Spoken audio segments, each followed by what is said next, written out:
Stove on பண்ணிக்கோங்க. Pan வச்சுட்டு நம்ம ஒரு 30 ml நல்லெண்ணெய் ஊற்றிக்கலாம். 1 ஸ்பூன் அளவுக்கு கடுகு, ஒரு 3 இனுக்கு கருவேப்பிலை சேர்த்துட்டு வெங்காயத்தை நம்ம சின்ன வாக்கில் நறுக்கி வச்சுருக்கோம் அது எல்லாத்தையுமே வந்து சேர்த்துக்கலாம். இதுக்கு நம்ம 3 வெங்காயம் சேர்த்துருக்கோம். எல்லாம் நல்லா வதங்கினதுக்கப்புறம் தக்காளி வந்து ஒரு 3 தக்காளி நம்ம நல்லா அரிஞ்சு சேர்த்துருக்கோம். அதையும் வந்து நல்லா வதக்கிடலாம். எல்லாத்தையுமே நம்ம ஒரு சேர நல்லா வதக்கிட்டு இது கூட ஒரு கை நிறைய நம்ம முருங்கைக்காயும், ஒரு 2 கை நிறைய நம்ம உருளைக்கிழங்கும் வந்து சேர்த்துக்கலாங்க. எல்லாத்தையும் கட் பண்ணி சேர்த்துருக்கோம்.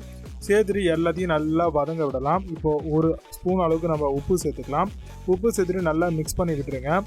இப்போ ஆல்மோஸ்ட் எல்லாமே பக்காவாக ரெடி ஆகிடுச்சு. இப்போ 1.5 ஸ்பூன் அளவுக்கு சாம்பார் பவுடர் சேர்த்துக்கலாம். 1/2 ஸ்பூன் அளவுக்கு மஞ்சள்தூள் சேர்த்துக்கலாம். இது எல்லாத்தையும் நல்லா வந்து மிக்ஸ் பண்ணி விடலாங்க. எல்லாத்தையும் நல்லா மிக்ஸ் பண்ணிவிட்டு இப்போ 1 கப் அளவுக்கு நம்ம தண்ணி ஊற்றி நல்லா வந்து வேக விட்டுடலாம்.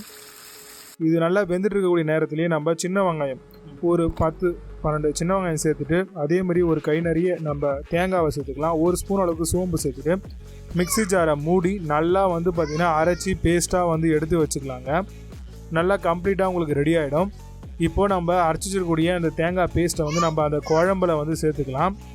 குழம்புல சேர்த்துட்டு அந்த மிக்ஸி ஜார் இருக்குது இல்லையா, அதுலேயே வந்து தண்ணியை ஊற்றி அதையும் வந்து இதிலேயே ஊற்றிக்கலாம். ஊற்றிட்டு நல்லா வந்து மிக்ஸ் பண்ணி விட்டுருங்க.